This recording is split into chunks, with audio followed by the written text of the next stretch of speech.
Hi everyone, welcome back to Intellect Insight. Today we're diving into the fascinating world of genetics and DNA, the blueprint of life. Whether you're curious about how traits get passed down or how living things develop, understanding genetics is key to unlocking these mysteries. Section 1. What is genetics? Genetics is the study of how traits like eye color, height, or even certain health conditions are inherited from parents to their children. It helps us understand why we look like our family and how species evolve over time. Section 2. What is DNA?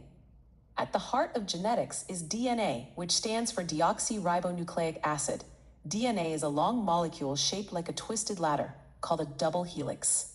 This molecule carries all the instructions needed to build and maintain a living organism. Think of DNA as a recipe book.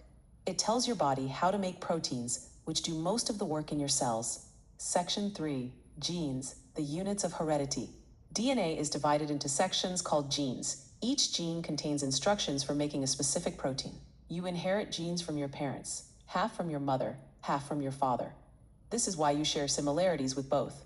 Section 4. Chromosomes, DNA's organized form. Inside most cells, DNA is packed tightly into structures called chromosomes. Humans have 23 pairs of chromosomes, so 46 in total. Each chromosome carries many genes. The combination of genes on your chromosomes determines your unique traits. Section 5. How traits are passed on.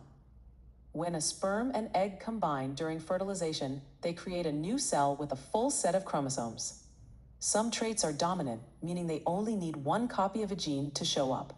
Others are recessive, needing 2 copies to be visible. Section 6. Why genetics matters.